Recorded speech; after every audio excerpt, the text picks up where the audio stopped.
First ఆరంభము first Sunday ప్రాముఖ్యమైన విషయాలు చెప్పాలనేది నాకు తలంపు. అయితే అంత కన్ఫ్యూజనే ఉంది. దేవుడు నడిపిస్తాడని నేను నమ్ముతున్నా. అందరం కూడా యోహాను రాసిన 3వ పత్రిక, యోహాను రాసిన 3వ పత్రిక 2వ వచనం.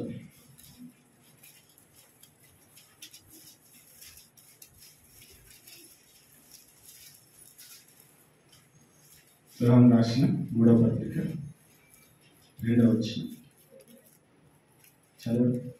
ప్రియుడా, నీ ఆత్మ వర్ధిల్లుచున్న ప్రకారము నీవు అన్ని విషయములలోనూ వర్ధిల్లుచు సౌఖ్యముగా ఉండవాలని ప్రార్థించుచున్నాను. చదువు.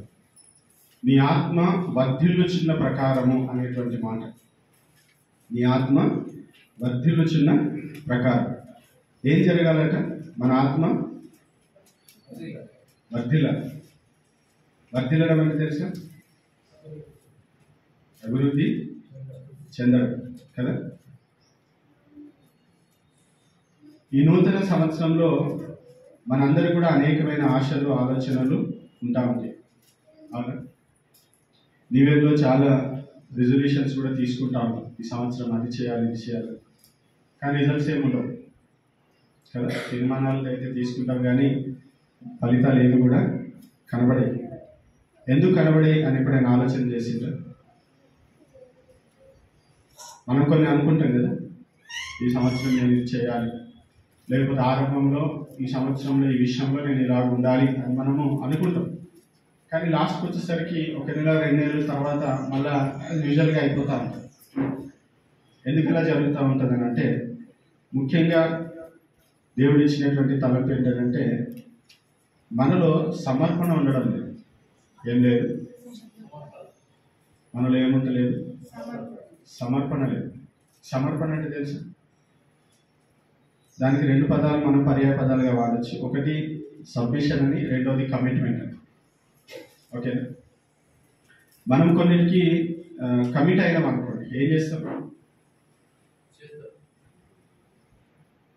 ఒక దానికి మనము కమిట్ అయినాం అనుకోండి, అది చేయడానికి అనేకమైనటువంటి ఆటంకాలు వస్తాయి.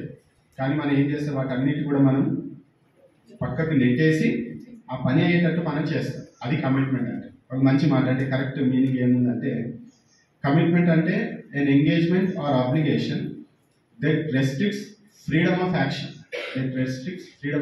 అంటే ఒక పని మనకి ఉంది అన్నప్పుడు మనం ఏది పడితే చేయము. అర్థమవుతుందా? ఒక దానికి మనం కమిట్ అయినామనంటే, ఆ కమిట్మెంట్ని మనం నెరవేర్చడానికి కొరకు మనం ఏం చేస్తామంటే, అనవసరమైనవి ఏ వచ్చినా లేదా ఆ సమయానికి ఆటంకాలు ఏ వచ్చినా వాటన్నిటిని అధిగమించి ఆ పని మనము చేస్తాం. అప్పుడే మన లోపల ఏమున్నట్టు? సమర్పణ ఉన్నట్టు, కమిట్మెంట్ ఉన్నట్టు.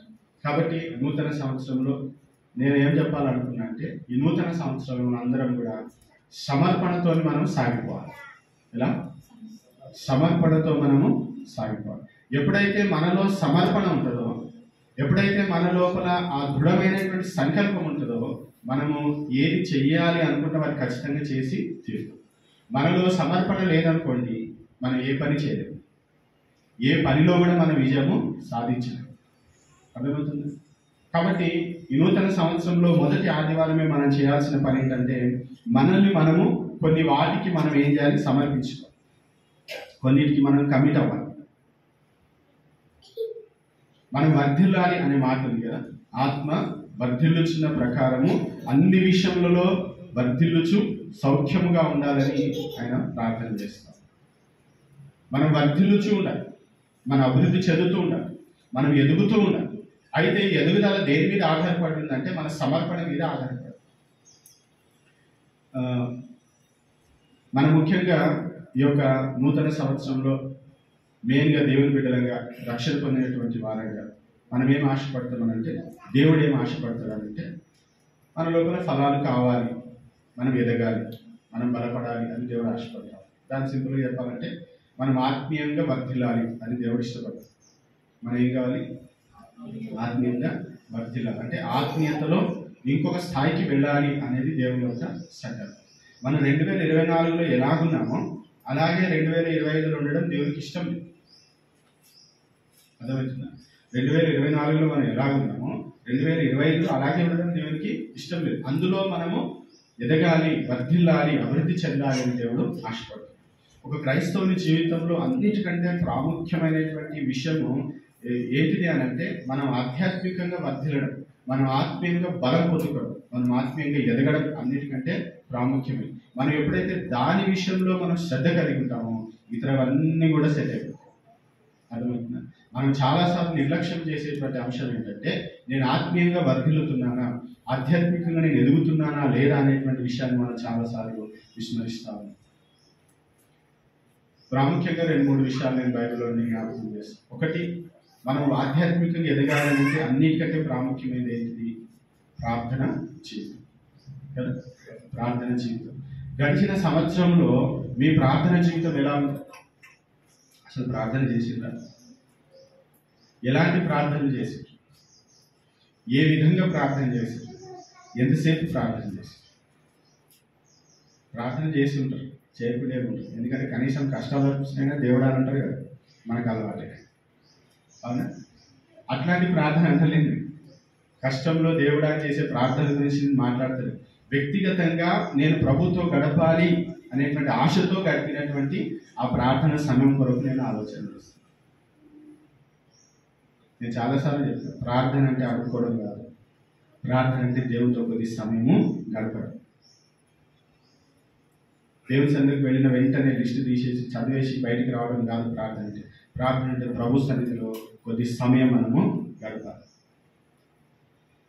దేవునితో మన విషయాలు చెప్పుకోవాలి, దేవుని స్తుతించాలి. అర్థమవుతుంది? దేవుని యొక్క ఆలోచన మనం తెలుసుకోవాలి, దేవుడు ఏమంటున్నాడో తెలుసుకోవాలి. అట్లాంటి ప్రార్థన కొరకు నేను మాట్లాడతాను. ఎంతసేపు ప్రార్థన చేసింది? మన ప్రార్థన జీవితంలో ఎదుగుదల అనేది ఉందా? ఎదుగుదల అంటే కేవలము సమయం పెంచుకోవడమే కాదు, ఆ ప్రార్థనలు ఉన్నప్పుడు మనము పొందుతున్నటువంటి ఒక అనుభూతి, మనం ఎక్స్పీరియన్స్ అవుతున్నటువంటి ఒక ఆ దేవుని యొక్క సన్నిధిని మనం ఎంత మట్టుకు బలంగా అనుభవిస్తున్నాం, ఎంత దేవుని ప్రసన్నతను మనం అనుభవిస్తున్నాం ఒకసారి మనం ఆలోచించాలి. మనకి చాలాసార్లు ప్రార్థనేసరికి కొద్దిసేపు దేవునితో అన్ని మనకు వచ్చిన విషయాలన్నీ కూడా చెప్పేసుకొని లేచి రావడమే మనకు అలవాటు. కానీ దేవుడు అది ఇష్టపడతాడు. ఒకసారి మీరు ఆలోచన చేయండి. యేసు ప్రభు రాత్రంతా ప్రార్థనలో గడిపేదని ఉంటుంది. ఏమడుగుంటాడు యేసు ప్రభు? అంతగానో అడుగుతుంది కదా.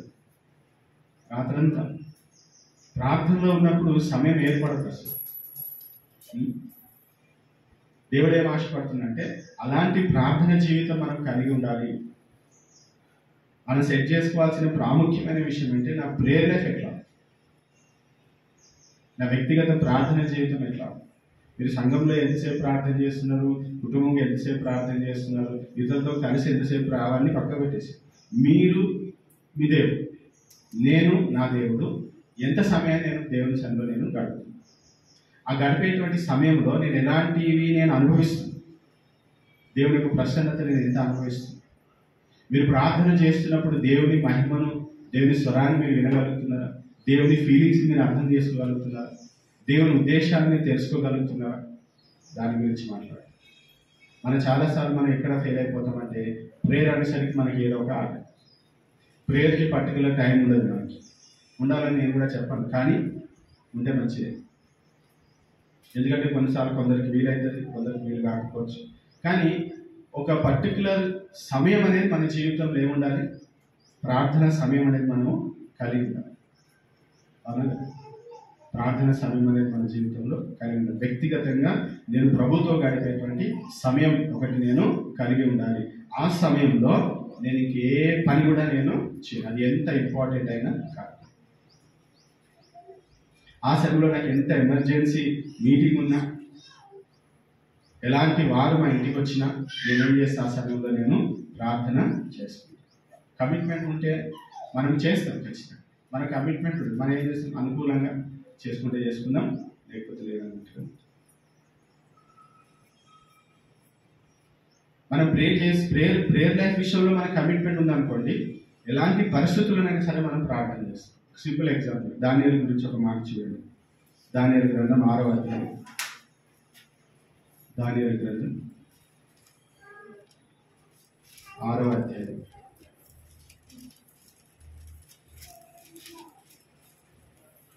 7వ వచనం ఒకటి చదవండి. 7, 10. దానియేలు గ్రంథం 6వ అధ్యాయం 7వ వచనం 10వ వచనం.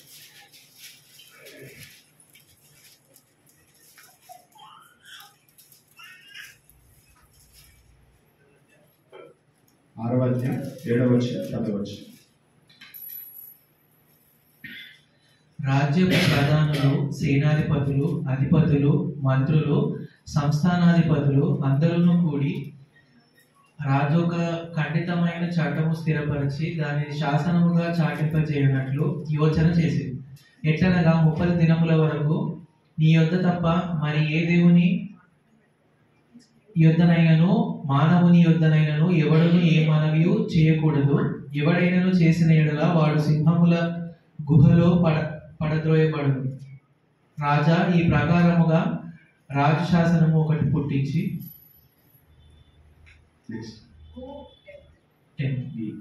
ఇట్టి శాసనము సంతకము చేయబడినని దానియేలు తెలుసుకొనెను. అతడు తన ఇంటికి వెళ్ళి యథాప్రకారముగా అనుదినము ముమ్మారు మోకాల్లోని తన ఇంటి పైగది కిటికీలు యెరూషలేము తట్టునకు తెరబడి ఉండగా తన దేవునికి ప్రార్థన చేయుచు ఆయనను స్తుతించుచు వచ్చాను. అర్థమైందా? ఒక శాసనం వచ్చింది. ఏంటిదా శాసనం?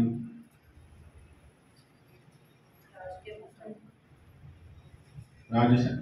ఏంటిదా శాసనం? వింటున్నారా? ఎవరి దగ్గర కూడా మనవి చేయొద్దు. ఒక విధంగా చెప్పాలంటే ఏ అవసరం ఉన్నా ఎవరి దగ్గర పోవాలి? రాజు దగ్గరికే పోవాలి. అదొక శాసనం. ఒకవేళ ఆ శాసనాన్ని అతిక్రమిస్తే ఏమవుతుంది? శిక్ష పడుతుంది కదా, సింహాలలో వేరు. అక్కడ దానియేలు గురించి మీరు చూస్తే ఇట్టి శాసనము సంతకము చేయబడేనని దానియేలు తెలుసుకొనినను. ఇక్కడ ఏంటి? తెలుసుకొనినను. దానియేలుకి ఆ విషయం తెలిసింది. తెలిసినప్పుడు ఏం చేయాలి?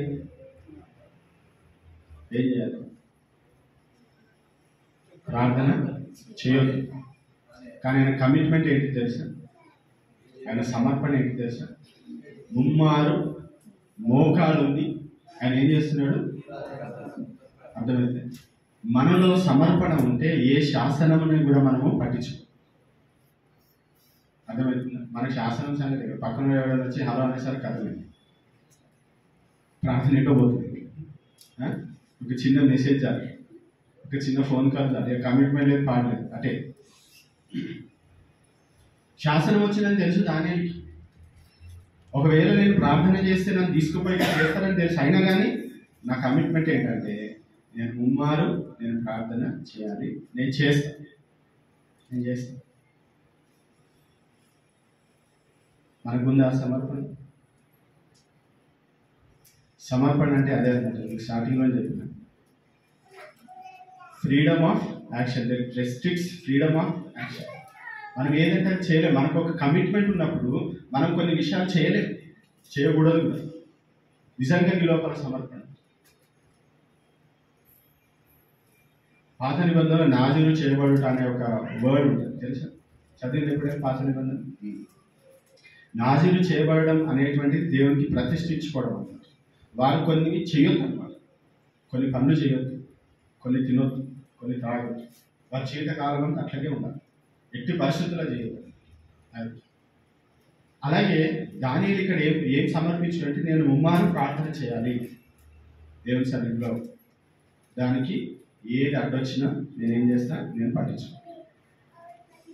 అట్లాంటి సమర్పణ ఉంది కాబట్టి దానియేలుకి దేవుడు అద్భుతమైన ప్రత్యక్షతలు దేవుడు ఇచ్చి కదా, దేవుడు ఆయన గొప్పగా హెచ్చించి దాదాపు 4 రాజుల కాలంలో ఆయన జీవించినట్టుగా మనకు బైబిల్ సెలవిస్తాం. మంచి ఉన్నత పొజిషన్లో దేవుడు ఆయనని ఉంచాడు. మన లోపల కమిట్మెంట్ ప్రార్థన చేసుకోవాలి నువ్వు అనుకుంటున్నప్పుడు, ఏమైనా ఆటంకాలు వస్తున్నప్పుడు మీరు ఏం చేస్తున్నారు? అప్పుడు ఆటంకాలకు లొంగిపోతున్నారా? అధిగమిస్తున్నారా? మీరు అధిగమిస్తున్నట్లయితే మీరు వర్ధిల్లుతారు. గుర్తుపెట్టు. అభ్యంతరాలను, ఆటంకాలను మీరు అధిగమించినట్టు డెఫినెట్గా మీరు వర్తిల్లుతారు. కానీ ముఖ్యంగా అపవాది చేసేటువంటి పని ఏంటంటే మీరు ప్రార్థన చేయకుండా చేస్తారు, దేవుని సన్నిధిలో మోకరించకుండా చేస్తారు, ఏ విధం చేతనైనా సరే. కాబట్టి ఈ నూతన సంవత్సరంలో మనం ఏమి నిర్ణయం తీసుకోవాలంటే, ఈ సంవత్సరం ఖచ్చితంగా నా ప్రేయర్ లైఫ్ని నేను చేసుకుంటా అభివృద్ధి చేసుకుంటాను. మీకు తెలుసు, ఇది చాలా ఎక్స్పీరియన్స్. నేను ఎట్లాంటి ఆటంకాలు వస్తాయో మీకు తెలుసు, ఎలాంటి ఆటంకాలు వస్తాయి, వాటిని మనం ఏ విధంగా జయించలేము అనే సంగతి కూడా మీకు తెలుసు.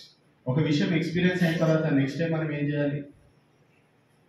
సేమ్ అదే మిస్టేక్ చేస్తాను. సింపుల్గా ఫోన్ డిస్టర్బెన్స్గా ఉంది, ప్రే చేసేటప్పుడు నువ్వు ఏం చేయాలి?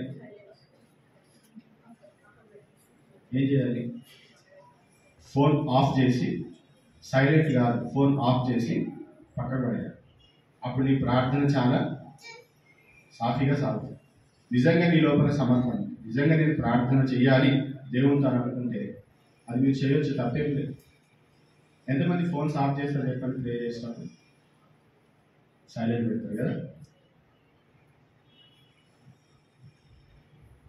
ఆఫ్ చేయండి లేక.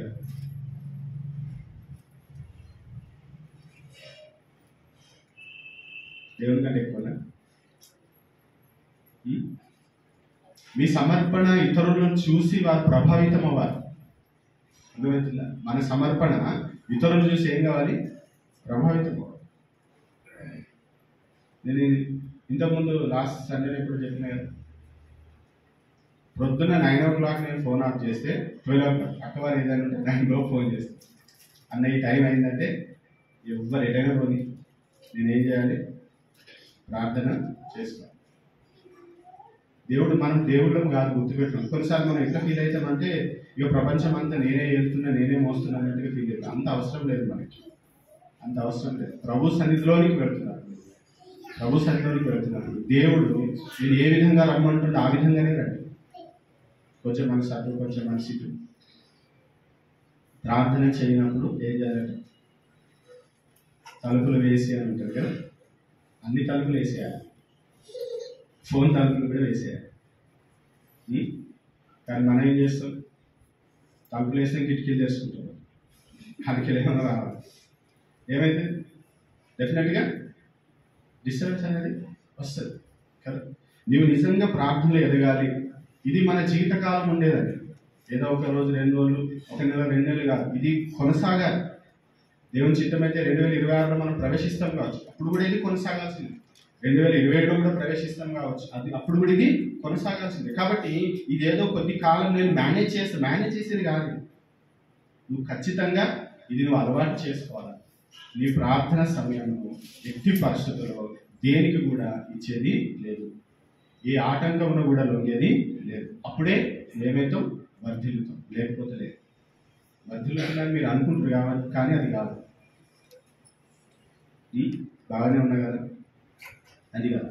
దేవుడు ఏమనుకుంటున్నాడు? ఇంకా ఇంకా ఇంకా దేవుడు మనల్ని అభివృద్ధి పరచాలని, వర్ధిల్ల చేయాలని దేవుడు ఆశపడుతుంది. కానీ మనం ఇంతలోనే సంతృప్తి చెందుతుంది. 15 నిమిషాలు ప్రార్థన చాలు, అరగంట ప్రార్థన చాలు. కానీ దేవుడు అంటున్నాడు మనము అన్నిటిలో వర్ధిల్లాలి అనేటువంటిది దేవుని యొక్క ఉద్దేశం. తర్వాత మనము దేవుని యొక్క వాక్యం విషయంలో మనలో పరిపక్వత ఎక్కడి నుండి వస్తుంది అంటే, దేవుని వాక్యంలో నుండి మన లోపల మెచ్యూరిటీ వస్తుంది. మనల్ని మార్చేది ఏంటిదంటే దేవుని యొక్క వాక్యం. అర్థమవుతుంది? ఎంతమంది బైబిల్ పూర్తి చేస్తారో నేను ఇప్పుడు అడుగుతలేను, కానీ మీరు వాక్యాన్ని చదువుతున్నప్పుడు ఆ వాక్యము మన హృదయంలో, మన జీవితంలో ఏమైనా కార్యం చేస్తుందా? కార్యం చేస్తే మనం ఇట్లా ఉండదు. అర్థమవుతుంది? నాకు మన ప్రార్థన చేస్తే దేవుడు ఒక మాట నాకు తెలుసు. దేవుడు పలుకగా వెలుగాయను. ఆయన ఏం చేసిన? దేవుడు పలికినప్పుడు మరి దేవుడు ఎన్ని పలుకులు పలుకుతున్నాడు మన విషయంలో? మనం సాక్ష్యం ఇస్తున్నాం. దేవుడు మాట్లాడినప్పుడు మరి మార్పేది? మాట్లాడినప్పుడు మార్పేది మారాలి కదా. నూతన సృష్టిగా మనం మారాలి కదా. దేవుని వాక్యం మన హృదయంలోనికి చొచ్చుకొని వస్తున్నప్పుడు మార్పు ఎందుకు వస్తలేదు?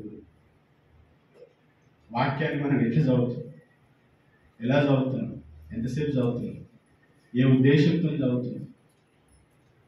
వాక్యంలో ఎదగాలనేటువంటి తపన నీలో ఉంటే ప్రతి భాగాన్ని నువ్వు ఏం చేస్తావు? నీ జీవితానికి అన్వయించుకుంటే అప్లై చేసుకోవాలని తెలుసు.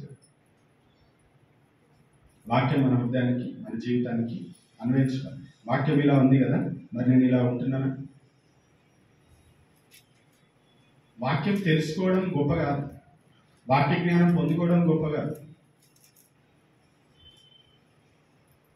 వాక్యంలో పిహెచ్డీ చేసిన వారు ఉన్నారు, దేనికి పనికి రావాలి? దేనికి పనికి? వాక్యమును చదివినది మనం ఎంత మట్టుకు మన జీవితంలో అనుసరిస్తున్న దాన్ని బట్టి మన పరిపక్వత అనేది మనం ఫలించాలని దేవుడు ఆశపడు. మనలో ఫలాలు ఉంటాయి. అది ఏంటిది? ఆ ఫలాలు గలతీ పత్రికలో ఉంటుంది. ఏంటి చెప్పండి ఒకసారి. ప్రేమ, దీర్ఘశాంతం, దయాళుత్వం, మంచితనం, ఆశానిగ్రహం ఉన్నాయా? మరి ఉంటే ఏ రేంజ్లో ఉన్నాయి? ఆశానిగ్రహం ఉందా? ఆశానిగ్రహం అంటే ఆశని నిగ్రహించుకోవడం, సెల్ఫ్ కంట్రోల్. మంచితనం, దయాళుత్వం, ప్రేమ ఉన్నాయా? ఉంటే దేవునికి స్తోత్రం. అయితే అందులో కూడా దేవుడు ఏం కావాలంటున్నాడు? అభివృద్ధి చెందాలి. అవును. ఆదిమ సంఘము అంత బలంగా ఉండడానికి కారణం ఏంటంటే అక్కడ మంచి మాట ఉంటుంది. ఒకసారి చూడండి, అపొస్తలుల కార్యంలో. అపొస్తలుల కార్యం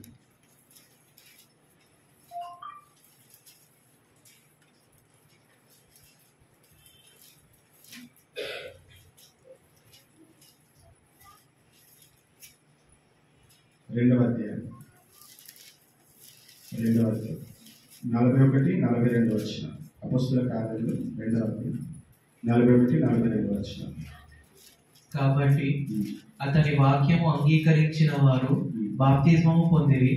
ఆ దినమందు ఇంచుమించు 3000 మంది చేర్చబడి వీరు అపొస్తలుల బోధయందును సహవాసమందును రొట్టె విరుచుటయందును ప్రార్థన చేయుటయందును ఎడతెగకై ఉండిరి. వీరు అపొస్తలుల బోధయందు ఎడతెగక ఉండిరి అని వారు ఏమన్నారట? అపొస్తలుల బోధ, టీచింగ్, వాక్యంలో వారు ఏమన్నారు? ఎడతెగక. వాక్యము వినాలనేటువంటి ఆశ, వాక్యము చదవాలనేటువంటి తపన మన లోపల ఉండాలి. చాలా మంది అంటారు వాక్యం ఏమో నాకు అర్థమవుతలేదంట. అర్థం కాకపోవడానికి అదే మర్మం ఏం కాదు. నువ్వు మనసు పెట్టి చదివితే ఖచ్చితంగా నీకు ఏమి అర్థం కావాలో దేవుడు అర్థం చేపిస్తాడు. వాక్యం ఎవరి కోసం? మీకోసం, నా కోసం. మీకోసం అన్నట్టు మీకు ఎందుకు అర్థం కాదు సార్? అదొక శాఖ అంతే. నువ్వు ఎంత వాక్యాన్ని చదివితే, ఎంత వాక్యం నీ జీవితంలోకి వస్తే అంతగా నువ్వు వర్ధిల్లుతావు, అంతగా దేవుని కొరకు నిలబడతావు, అంతగా నీలో మార్పు వస్తుంది. నేను మార్చేది వాక్యం, గుర్తుపెట్టుకో. నేను మార్చేది ప్రార్థన కాదు, నేను మార్చేది వాక్యం. వాక్యం మన హృదయంలోనికి వెళ్ళి అది మన హృదయంలో చొచ్చుకొని మన జీవితంలో పరివర్తన తీసుకుని వస్తుంది. పేతురు ప్రసంగం చేసినప్పుడు వారు నొచ్చుకున్నారు, వారిలో మార్పు వచ్చింది. వారు ప్రభువుని అంగీకరించి దేవుని వాక్యం చదివిన ప్రతిసారి, దేవుని వాక్యం ధ్యానించే ప్రతిసారి ఖచ్చితంగా దేవుని వాక్యం ఏం చేస్తుంది? మన హృదయంలో నుంచి చొచ్చుకొని పోయి మనలో పరివర్తన తీసుకొని వస్తుంది. కానీ మనకు వాక్యం చదవాలని ఇంట్రెస్టే ఉండదు. రోజుకి 5 వచనాలు, 10 వచనాలు, ఒక ప్యాసేజ్ చదివినాను, ఒక అధ్యాయం చదివినాను. ఆ నపుంసకుని గురించి ఎప్పుడైనా ఆలోచన చేసిందా? 8వ అధ్యాయం ఉంటాడు కదా, 8వ అధ్యాయం నపుంసకుడు 28వ వచనం ఒకసారి చూడండి అన్నమాట. 27-28 చదవండి. 8వ అధ్యాయం 27-28 వచనం. అప్పుడు ఐథియోపియుల రాణి అయిన కందాకే క్రింద మంత్రి అయి ఆమె యొక్క ధనాగారం అంతటి మీదనున్న ఐథియోపియుడైన నపుంసకుడు ఆరాధించుటకు యెరూషలేమునకు వచ్చి ఉండెను. అతడు తిరిగి వెళ్ళుచు తన రథము మీద కూర్చుండి ప్రవక్త అయిన యెషయా గ్రంథము చదువుచుండెను. ఆరాధన చేయడానికి వచ్చింది. ఆరాధన అయిపోయింది, వెళ్ళిపోతుంది. ఎట్లా పోతుంది? అయిపోయింది కదా, సంతోషం. ఎంతమంది ఇంటికి వెళ్తే బైబిల్ తీస్తారు చెప్పండి కదా. ఇంటికి వెళ్ళిన వెంటనే మీరు ఏం చేస్తారు? ఆకలి అయితే తింటారు కానీ తర్వాత చెప్తాను. ఈరోజు వాక్యము ఏం చెప్పిరండి? ఎంతమంది బైబిల్ తీసి చూస్తారు? నాకు తెలిసి ఎవరు చూడరు. కానీ నేను ఏం చేస్తున్నాను తెలుసా? ఆరాధనకి ఎరుసలేము పోయిండు, తిరిగి వెళ్ళుచు తన రథం మీద కూర్చుండి ప్రవక్త అయిన యెషయా గ్రంథమును చదువుచుండేది. ఎంతసేపు ఆరాధన చేసి వచ్చినాం కదా, ఇక మళ్ళీ వాక్యం అది కూడా ప్రయాణంలో. వాక్యం పట్ల మనకు అట్లాంటి ఆశ ఉందా? మనకి దేవుడు ఎంత సమయం ఇస్తుందో తెలుసా అసలు? తర్వాత మీకు టైం దొరకదు. మీరు గుర్తుపెట్టుకోండి, మీరు రాసి పెట్టుకోండి, ఇప్పుడున్నంత సమయం మీకు రానున్న దినాల్లో దొరకదు. ఇప్పుడున్న సమయాన్ని మీరు సద్వినియోగపరుచుకుంటేనే మీరు ఇప్పుడు ఏదైతే నేర్చుకుంటారో అదే మిమ్మల్ని రానున్న దినాల్లో కాపాడుతుంది. మీరు అనుకోవచ్చు నాకు నెక్స్ట్ ఇయర్ బాగా టైం దొరుకుతుంది, నా చదువు అయిపోతుంది, నాకు అదే అయిపోతుంది, అవి ఏమి ఉండదు. ఇప్పుడు దేవుడు ఇచ్చినటువంటి సమయమే. నేను అనుభవంతో చెప్తున్నా, నేను చాలాసార్లు రానున్న దినాలు ఉన్నా, అట్లా ఏముండదు. దేవుడు మనకు ప్రజెంట్ ఇచ్చిన టైమే మనది. ఆ టైంలో మనం ఎంత నేర్చుకోవాలో అంత నేర్చుకోవాలి. తర్వాత నేర్చుకుంటా మనం చాలా ఆలోచన చేసి 6 months తర్వాత నేను ఫ్రీ అయిపోతా, 1 month తర్వాత నాకు హాలిడేస్ వస్తాయి. ఏ హాలిడేస్ వచ్చినా, ఏ వెకేషన్ వచ్చినా నువ్వు బైబిల్ చదవవు, వియదు. దేవుడు నీకు ఇచ్చిన ఈ సమయాన్ని నువ్వు ఏం చేయాలి? సద్వినియోగము చేసుకో. అర్థమైంది? ఆయన లోపల ఎంత ఆశ చూడండి. ఆయన తిరిగి వెళుతూ కూడా దేవుని వాక్యాన్ని చదువుతుంది. అనుకుంటా ఆయన ఆసక్తిని చూసే కావచ్చు దేవుడు ఫిలిప్పుని, ఎక్కడో ఉన్న ఫిలిప్పుని పోయానికి సువార్త చెప్పో అని చెప్పి ఆయనని పంపించి. అర్థమైతలేదు, యెషయా గ్రంథం చదువుతున్నాడని పాపం ఆయనకి అర్థం కాకపోయినా చదువుతున్నాడు. మనకైతే ఇదేందో అర్థమైతలే అని చెప్పి తీసి పక్కకు పెట్టేస్తాం. నీకు ఆశ ఉంటే అర్థం చేయించడానికి దేవుడు ఎవరినైనా పంపిస్తాడు. అర్థమవుతుంది? ఫిలిప్పును, ఎక్కడో ఉన్న ఫిలిప్పుని తీసుకొచ్చిన అక్కడికి, ఈ యొక్క మనిషి కొరకు, ఈ యొక్క ఆత్మ కొరకు. కాబట్టి నేనేం చెప్తున్నా? దేవుని వాక్యంలో నేను ఎదగాలి, దేవుని వాక్యం నాలో క్రియ చేయాలి, నాలో మార్పు రావాలి, నాలో పరివర్తన రావాలి, నాలో పరిపక్వత రావాలనేటువంటి ఆశ మన లోపల ఉంటే మనం వర్ధిల్లుతాం. లేకపోతే లేదు. మన స్వభావం ఎట్లుందో అట్లనే ఉంది అని అంటే మీరు వాక్యం చదువుతలేరు, ఒకవేళ చదివిన వాక్యం మీరు అన్వయించుకుంటలేరు అని అర్థం. ఎన్ని ఆదివారాలు దేవుని మందిరంలో కూర్చొని ఎన్నిసార్లు బైబిల్ పూర్తి చేసుకున్నా వాక్యం మన హృదయంలో క్రియ చేయకపోతే మనం మార్పు చెందలేము. అల్టిమేట్గా దేవుని గోల్ ఏంటిది? మనం అందరం క్రీస్తులాగా మారాలి. క్రీస్తు స్వభావం, క్రీస్తు వ్యక్తిత్వం మనలోగా రావాలి. క్రీస్తు లాంటి సహనం, క్రీస్తు లాంటి ప్రేమ, క్రీస్తు లాంటి క్షమాపణ అన్నీ మన లోపల రావాలని దేవుని ఆశ. అది జరగడానికి దేవుడు మనకి వాక్యాన్ని ఇచ్చింది. వాక్యం అంటే ఏదో మత గ్రంథము, ఇక ఆచారంగా ఒక పేజ్ చదివేస్తా, కొంతమంది ఉంటే పేజ్ తిప్పేస్తా ఉంటాం. ఇది కాదు. ఈ వాక్యము నీ జీవితంలో కార్యం చేస్తుంది. ఈ వాక్యం నా జీవితంలో కార్యం చేస్తున్నటువంటి విశ్వాసంతో మన వాక్యాన్ని చదువుతున్నప్పుడు దేవుడు ఏం చేస్తాడు? అద్భుతమైన కార్యము చేస్తాడు. ఇంకొక మాట చూడండి, అపోస్తల కార్యంలో వారు వర్ధిల్లడానికి ఇంకో కారణం ఏంటంటే వీరు అపోస్తల బోధ యందును సహవాసమందును. మూడోది, మనం ఏ విషయంలో మనలో సమర్పణ ఉండాలంటే నేను సహవాసంలో ఎడతెగక ఉంటాను. ఆదిమ సంఘము 3000 మంది ప్రభువుని అంగీకరించిన తర్వాత ఆ 3000 మంది కూడా ఎలా ఉన్నారంటే సహవాసంలో వారు ఎడతెగక. మందిరానికి సరిగ్గా రావడానికి మనకి వీలుగా. అవునా? హెబ్రీయులకు రాసిన పత్రిక 10వ అధ్యాయం.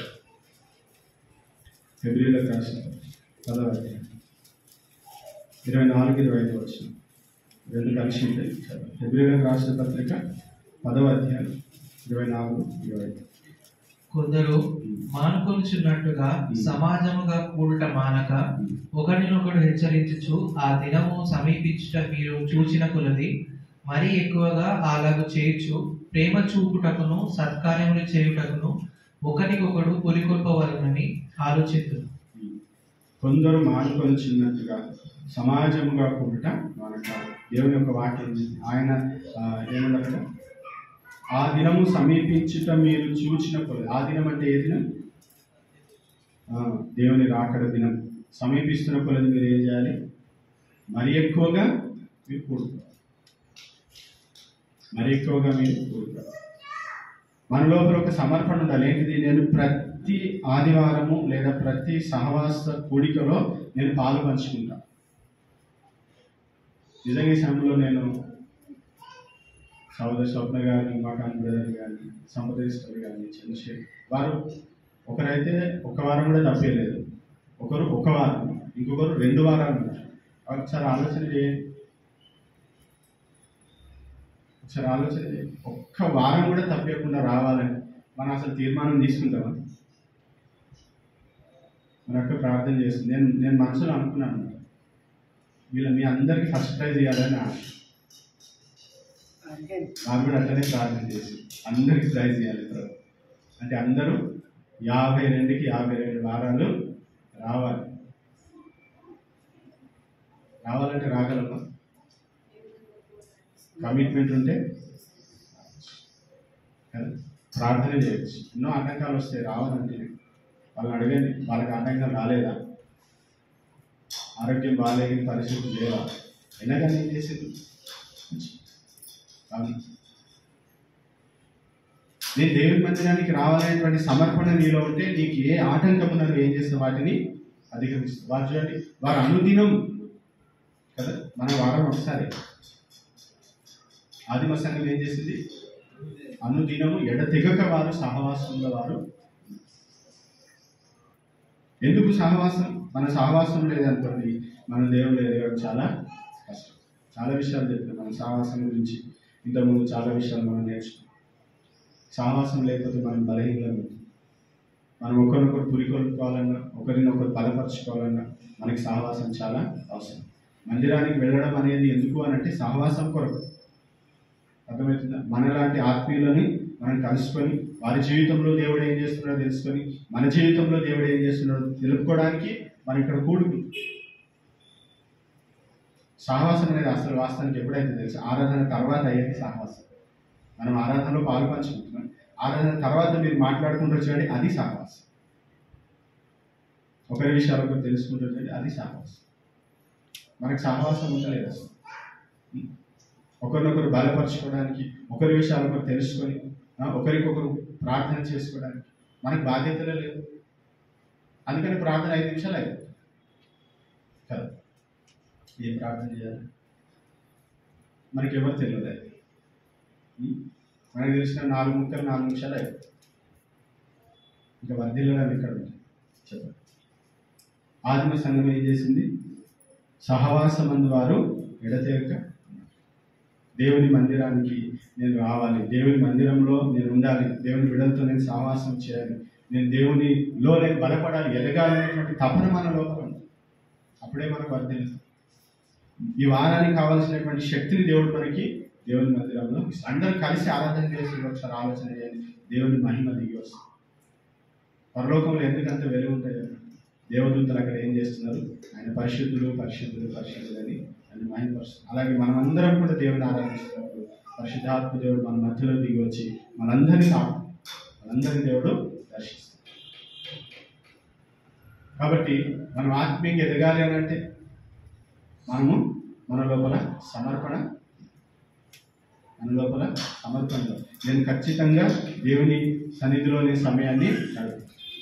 ఖచ్చితంగా నేను వాక్యాన్ని చదవడమే కాదు, అది నా జీవితానికి అందించుకుంది. నేను సహవాసంలో పాలు పంచుకుంటాను.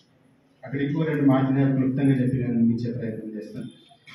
3వ యోహాను పత్రికలో ఇంగ్లీష్లో ఒక మాట ఉంటుంది. Beloved I pray that all may go well with you. ఏమంటారు? All may go well with you and that you may be in good health. మనం ఎట్లా ఉండాలంటే మంచి ఆరోగ్యం కలిగి ఉండాలి. ఆరోగ్యం గురించి మీకు చెప్పాల్సిన అవసరం. అనారోగ్యత ఉందనుకోండి, మీ ముందు బిర్యానీ పెట్టినా తినాలి. మీకు ఏ పని కూడా మంచిగా ఫస్ట్ మీరు ఏం కోరుకుంటారు? నేను ఫస్ట్ బాగా కదా, ఫస్ట్ నేను మంచిగా. దేవుడు ఆరోగ్యం దేవుడిచ్చే గొప్ప ఆశీర్వాదం. అర్థమవుతుంది. కాబట్టి దేవుని యొక్క వాక్యం సెలవిస్తుందంటే మనం దేవుని కొరకు జీవిస్తున్నప్పుడు మనం ఏం చేయాలి? మానసిక శారీరక ఆరోగ్యంలో మనము కాపాడుకోవాలి. మన శరీరం సహకరించలేదు అనుకోండి, సపోజ్ మన మందిరానికి కూడా రాలేదు, ప్రార్థన కూడా చేసుకోలేదు, వాక్యము చదవలేదు, అపవాది ఏం చేస్తాడు, కొన్నిసార్లు అనారోగ్యతని తీసుకొచ్చే అవకాశం ఉంది. అపవాదికి అవకాశం ఇవ్వకుండా ఉండాలంటే మనం ఏం చేయాలి? యేసుక్రీస్తు ఒక మాట బైబిల్లో మత్తయి సువార్త 4:23లో ఆయన రోగులను స్వస్థపరచని, అంటే దాని అర్థం ఏంటి తెలుసా? మనుషులు రోగులుగా ఉండడం దేవునికి ఇష్టం లేదు. మలాకి గ్రంథం 4:2 ఒక మాట చదవండి. మలాకి 4:2, మత్తయి సువార్త 4:23 తర్వాత చదవండి. మలాకి 4:2 చదవండి. అయితే నా నామమందు భయభక్తులు గలవారు మీకు నీతి సూర్యుడు ఉదయించును, అతని రెక్కలు ఆరోగ్యం కలుగజేయును గనుక మీరు బయలుదేరి క్రొవ్విన దూడలు గంతులు వేయునట్లు గంతులు వేయును. దేవుడు ఏం చేయాలనుకుంటున్నాడు? ఆరోగ్యము ఇవ్వాలి. కాబట్టి మనం ఆరోగ్య విషయంలో కూడా ఏం కలిగి ఉండాలి? శ్రద్ధ కలిగి ఉండాలి. ఈ విషయంలో కూడా మనకు సమర్పణ అవసరం. అవును, మంచి ఆహారపు అలవాట్లే కాదు, మనము సరైన విధానంలో ఉండాలని దేవుడు కోరుకుంటున్నాడు. నేను ఒక సండే రాలే లాస్ట్ ఇయర్ కదా, బీదర్లో ఉన్నాను. నాకు చాలా బాధ అనిపిస్తుంది. చాలా అంటే చాలా ప్రశ్నలు వచ్చింది.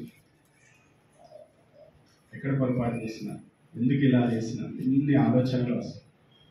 సండే మిస్ అయింది. ఇంకేదో రీజన్తో అయితే నేను అంత బాధపడకపోగాని అనారోగ్యతతో నేను మందిరానికి రాలేకపోయినా నాకు చాలా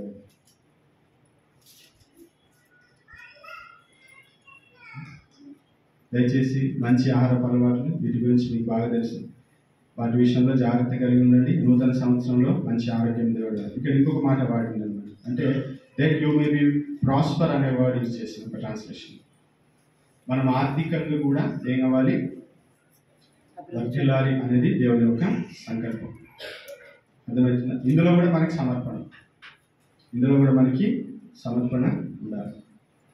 కానీ ఒకటి గుర్తుపెట్టుకోండి, ఆర్థిక విషయంలో మనం ఎదగాలి, బలపడాలి అంటే ఫస్ట్ మన సోర్స్ ఎవరంటే దేవుడు అనేది మీరు ఎప్పుడు మర్చిపోరు. ఏంటిది? దేవుడు. ఫిలిప్పీయులకు రాసిన పత్రిక 4వ అధ్యాయం 19వ వచనం. ఫిలిప్పీ 4:19. కాగా దేవుడు తన ఐశ్వర్యం చొప్పున క్రీస్తు యేసునందు మహిమలో మీకు ప్రతి అవసరమును తీర్చును. మన అవసరాలు తీర్చేది దేవుడు అనేది గుర్తుపెట్టు. ద్వితీయోపదేశకాండం 8వ అధ్యాయం 18వ వచనం. 8:18.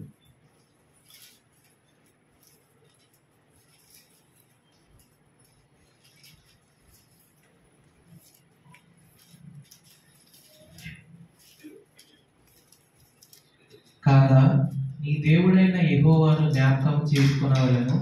ఏలయనగా తాను నీ పితరులతో ప్రమాణం చేసినట్లు తన నిబంధనను నేటి వలె స్థాపింపవలెనని మీరు భాగ్యము సంపాదించుకొనుటకై మీకు సామర్థ్యము కలుగజేయువాడు ఆయనే. మీరు భాగ్యము సంపాదించుకొనుటకై, భాగ్యం అంటే సంపద, సంపాదించుకొనుటకై మీకు సామర్థ్యం కలుగజేయవాడు ఆయన. మీరు డ్యూటీ చేస్తున్నారు, ప్రతిరోజు డ్యూటీకి వెళ్తున్నారు, వస్తున్నారు. ఎవరి కృప? దేవుని కృప. అది మీరు ఎప్పుడు కూడా మర్చిపోదు. అయితే వర్ధిల్లాలి అని అంటే దేవుని వాక్యం ఏం సెలవిస్తుందంటే మనం వెదజల్లడము నేర్చుకోవాలి. అంటే దేవుడు మనకి సమృద్ధి ఎందుకు ఇస్తాడు? మనకు కావాల్సినంత ఇవ్వచ్చు కదా, కావాల్సిన దానికంటే ఎక్కువ దేవుడు ఎందుకు ఇస్తారు? ఎప్పుడైనా ఆలోచన చేసి మనము వెదజల్లాలి, మనం ఆశీర్వాదకరంగా ఉండాలి. చూడండి మాట సామెతల గ్రంథం 11వ అధ్యాయం 24వ వచనం. సామెతలు 11:24.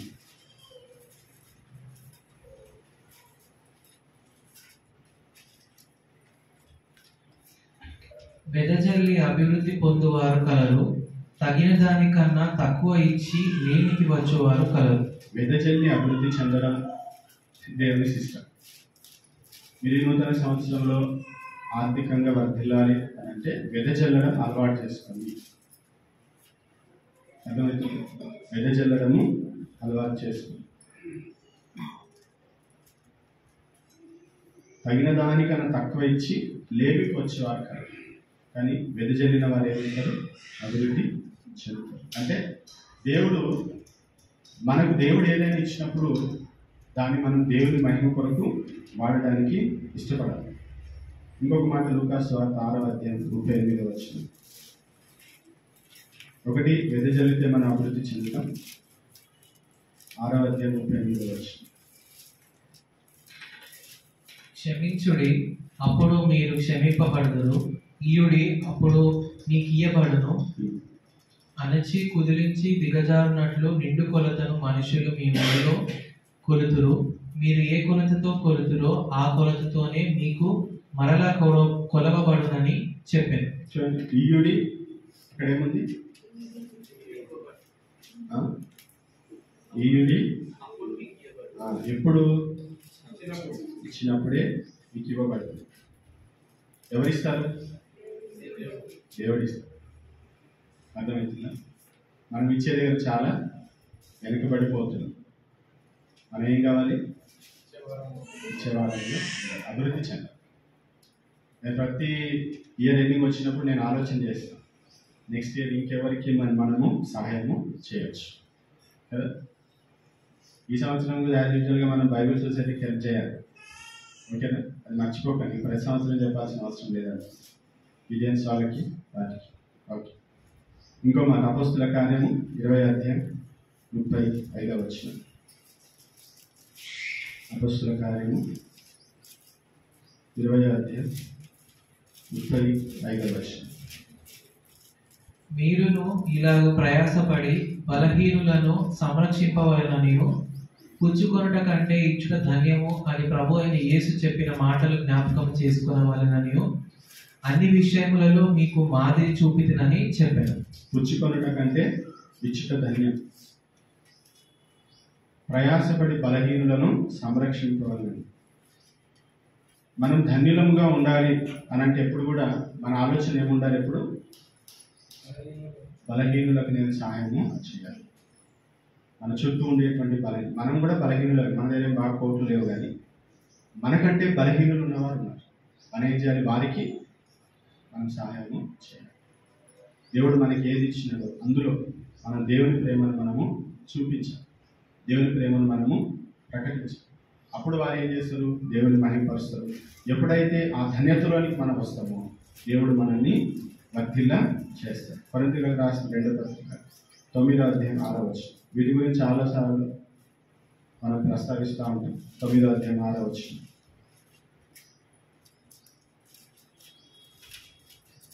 కొంచెముగా విత్తువాడు కొంచెముగా పంట కోయును, సమృద్ధిగా విత్తువాడు సమృద్ధిగా పంట కోయును అని ఈ విషయమై చెప్పవచ్చు.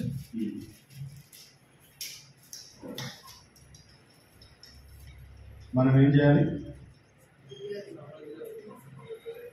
సమృద్ధి కావాలంటే కానీ సమృద్ధిగా వింటున్నాం మనకున్న ప్రాబ్లం. అవునా? నూతన సంవత్సరంలో మనం ఏం చేస్తాం? ఒక కమిట్మెంట్ తీసుకున్నాం. ప్రభు, నూతన సంవత్సరంలో నేను సమృద్ధిగా నేను సమృద్ధిగా విత్తేవారి ఉంటాను. ఎప్పుడైతే సమృద్ధిగా విత్తుతామో సమృద్ధి పంట మనము వస్తాం. విత్తనం కూడా సరైన చోట మనము విత్తాలి. ఎక్కడ పడితే అక్కడ విత్తితే అది ఫలించదు. అది కూడా విత్తున్నాను. ఎక్కడ పడితే అక్కడ విత్తకండి, ఎవరికి పడితే వారికి ఇవ్వకండి.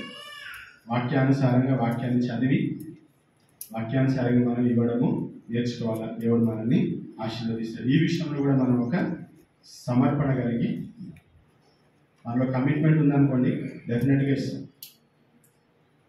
ఎలాంటి పరిస్థితుల్లోనైనా ఇస్తాం. మనకి ఎంత ఇబ్బంది అయినా ఇస్తాం. ఎందుకు? దేవుడు మనకి వర్ధిల్ల చేయాలని దేవుడు ఆశపడుతుంది కదా.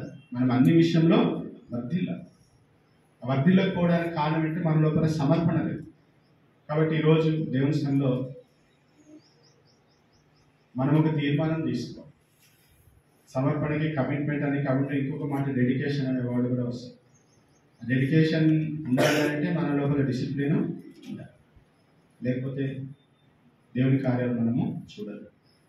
కాబట్టి నూతన సంవత్సరంలో మనం సమర్పణ కలిగి ఉందాం.